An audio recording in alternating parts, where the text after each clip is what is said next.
اور حضرت علی پاک وہ ہیں جنہوں نے پہلی نماز حضور پاک کے پیچھے پڑھی ابتدائی اسلام میں،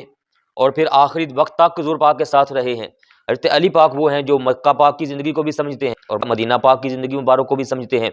دونوں حالات میں رہے، سفر میں ساتھ رہے ہیں، حضر میں ساتھ رہے ہیں، اور وہ سمجھتے ہیں کہ پہلے کیا تھا اور پھر بعد میں کیا ہوا۔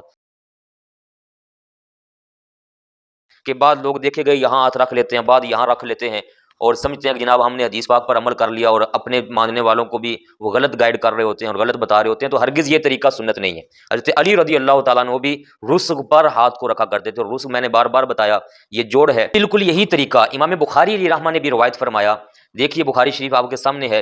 1198 نمبر اس حدیث پاک کا ہے۔ اس میں دیکھ لیجئے، یہ حدیث پاک میں الفاظ واضح طور پر موجود ہیں۔ حضرت سیدنا مولا علی رضی اللہ تعالیٰ عنہ وہ جب نماز پڑھتے تو بالکل اسی طرح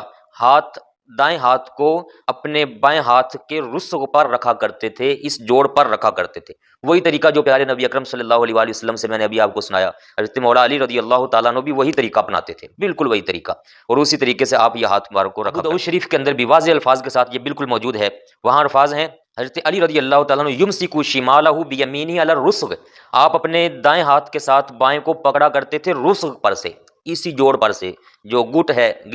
گٹ، اسی حصے سے آپ حضرت مولا علی رضی اللہ تعالیٰ عنہ پکڑا کرتے تھے، اسی پوائنٹ پر سے۔ یہ میں بار بار اس کا زور اس لیے لگا رہا ہوں کہ بعض لوگ دیکھے گئے یہاں ہاتھ رکھ لیتے ہیں، بعد یہاں رکھ لیتے ہیں، اور سمجھتے ہیں کہ جناب ہم نے حدیث پاک پر عمل کر لیا، اور اپنے ماننے والوں کو بھی وہ غلط گائیڈ کر رہے ہوتے ہیں اور غلط بتا رہے ہوتے ہیں۔ تو ہرگز یہ طریقہ سنت نہیں ہے۔ حضرت علی رضی اللہ تعالیٰ عنہ بھی رسغ پر ہاتھ کو رکھا کرتے تھے، اور رسغ میں نے بار بار بتایا یہ جوڑ ہے۔ ابتدائی جو عربی کی گرامر کی کتاب ہر بندے کی پہنچ میں ہے، سمجھی جاتی ہے، اردو میں موجود ہے المنجد، اس میں آپ یہ رسغ کا معنی نکال لیں تو وہاں یہ حصہ لکھا ہوا ہے کہ یہ جو گٹا ہے اس کو رسغ کہا جاتا ہے،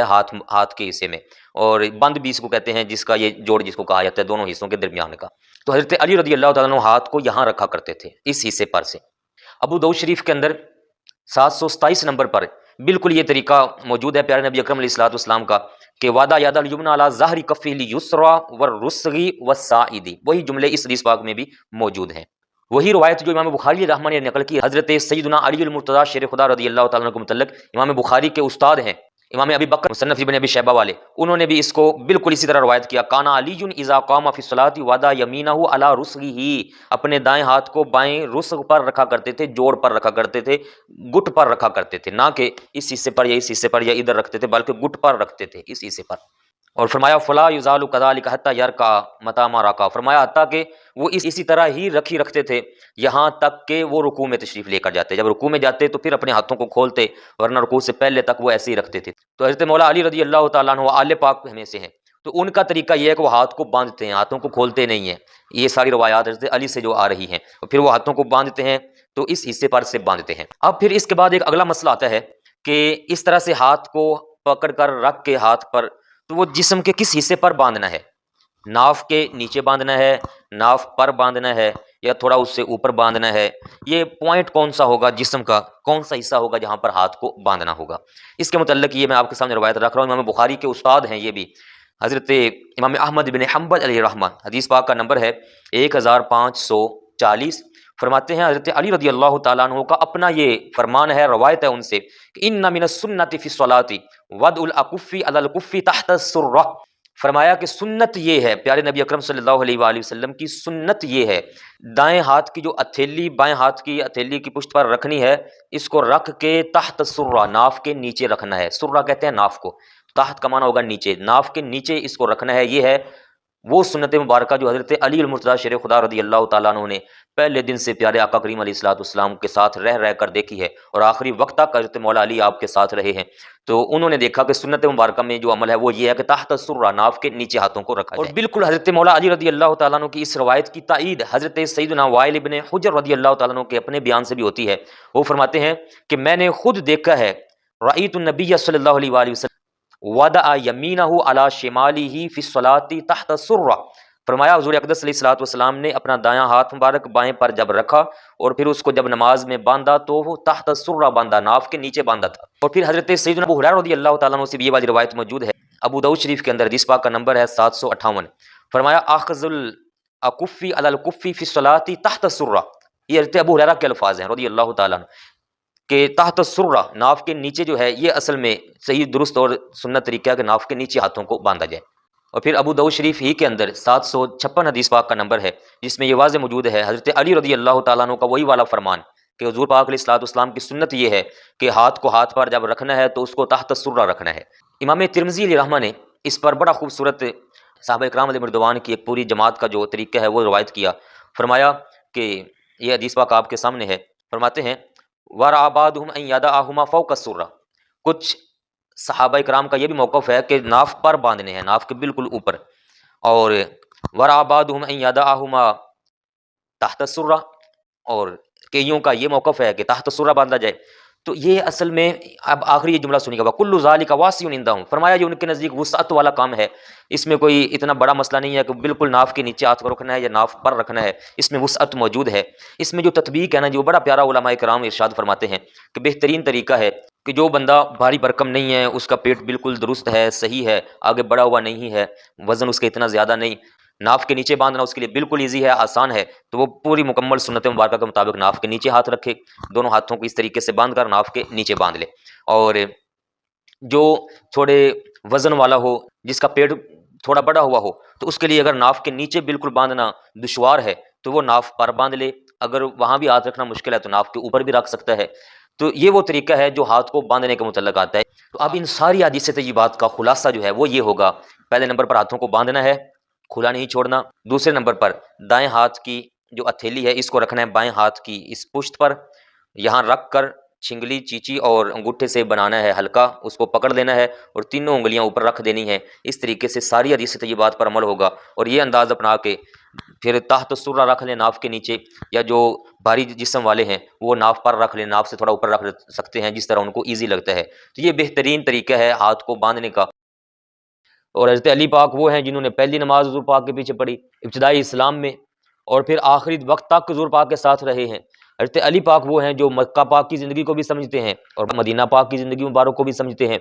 دونوں حالات میں رہے، سفر میں ساتھ رہے ہیں، حضر میں ساتھ رہے ہیں،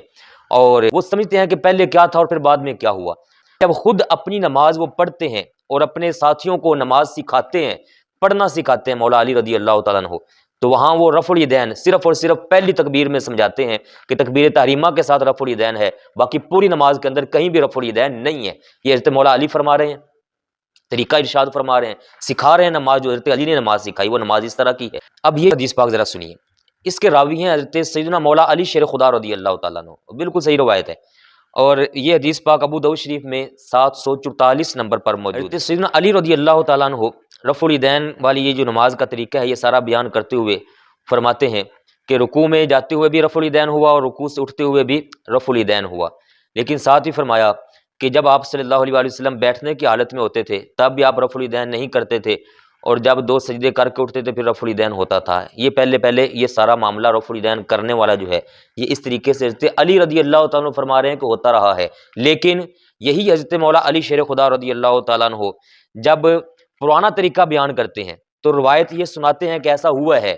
لیکن جب خود اپنی ذاتی نماز پڑھتے ہیں تو اس نماز کو ذرا دیکھیے۔ یہ امام بخاری علیہ رحمہ کے استاد ہیں، مصنف ابن ابی شیبہ، امام ابن ابی شیبہ نے اس حدیث پاک کو بیان کیا 2457 نمبر حدیث پاک پر، اور فرمایا کہ حضرت علی رضی اللہ تعالیٰ عنہ کا جو اپنا ذاتی نماز پڑھنے کا طریقہ ہے وہ یہ ہے۔ حضرت عاصم ابن کلیب اپنے ابا جان حضرت کلیب سے روایت کرتے ہوئے، حضرت مولا علی کے شاگرد ہیں اور آپ کے ساتھی ہیں، فرماتے ہیں کہ ان علی کان یرفع یدیہ، حضرت علی رضی اللہ تعالیٰ عنہ ہاتھوں کو اٹھایا کرتے تھے، کب؟ اذا افتتح الصلاۃ ثم لا یعود،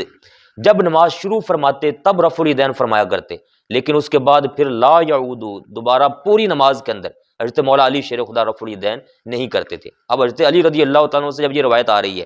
اور حضرت علی پاک وہ ہیں جنہوں نے پہلی نماز حضور پاک کے پیچھے پڑھی ابتدائی اسلام میں، اور پھر آخری وقت تک حضور پاک کے ساتھ رہے ہیں۔ حضرت علی پاک وہ ہیں جو مکہ پاک کی زندگی کو بھی سمجھتے ہیں اور مکہ مدینہ پاک کی زندگی مبارک کو بھی سمجھتے ہیں، دونوں حالات میں رہے، سفر میں ساتھ رہے ہیں، حضر میں ساتھ رہے ہیں، اور وہ سمجھتے ہیں کہ پہلے کیا تھا اور پھر بعد میں کیا ہوا۔ وہ جب روایت بیان کرتے ہیں تو روایت یہ ضرور سناتے ہیں کہ رفع الیدین یہاں اس مقام پر ہوتا رہا، جیسے جو پڑھ کے دکھائی ہے۔ حدیث پاک کے الفاظ ہیں ان علی کانا وہ فرماتے ہیں میں نے علی پاک کو خود دیکھا ہے کہ وہ رفع الیدین صرف نماز کے افتتاح میں کرتے تھے، پوری نماز میں بعد میں رفع الیدین نہیں کرتے تھے۔ پھر یہی والی روایت امام طحاوی علیہ رحمہ نے 1320 پر روایت فرمائی، اور اس کے الفاظ ذرا دیکھیے۔ فرماتے ہیں ان علی رضی اللہ تعالی عنہ کان یرفع یدیہ فی اول تکبیرۃ من الصلاۃ، نماز کی جو سب سے پہلی تکبیر ہوتی ہے تکبیر تحریمہ، وہاں حضرت مولا علی وہ رفع الیدین فرماتے تھے، ثم لا یرفع بعد، پھر پوری نماز کے اندر کہیں بھی وہ رفع الیدین نہیں فرمایا کرتے تھے جب فرائض ادا ہوتے ہیں۔ اب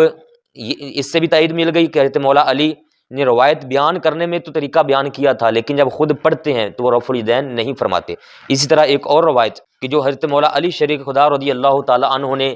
اپنے شاگردوں کو طریقہ سکھایا ہے نماز پڑھنے کا، یہ امام بخاری علیہ رحمہ کے استاد محترم ہیں ابن ابی شیبہ علیہ رحمہ، وہ اس روایت کو بیان کرتے ہوئے فرماتے ہیں کہ کانا اصحاب عبداللہ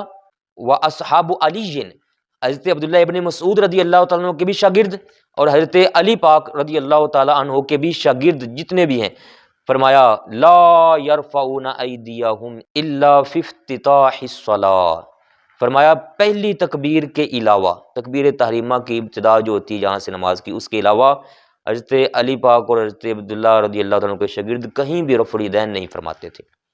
حضرت وکیع کا قول ہے ثم لا یعودون، صرف پہلی بار تکبیر تحریمہ میں رفع الیدین ہوتا، پھر کہیں بھی رفع الیدین نہیں ہوتا تھا۔ ان روایات سے بھی پتہ چل گیا کہ جو رکوع اور رکوع سے آتے جاتے ہوئے رفع الیدین والا مسئلہ تھا وہ بھی بعد میں ترک ہو گیا تھا، چھوٹ گیا تھا، اس کو چھوڑ دیا گیا تھا، وہ مستقل طور پر جاری نہیں رہا۔ اللہ تبارک و تعالی ہم سب کو دین اسلام کی صحیح سمجھ کے ساتھ نمازیں، عبادات اور دیگر اپنے معاملات نبھانے کی، سلجھانے کی، اپنانے کی توفیق عطا فرمائے۔ والسلام علیکم ورحمۃ اللہ وبرکاتہ۔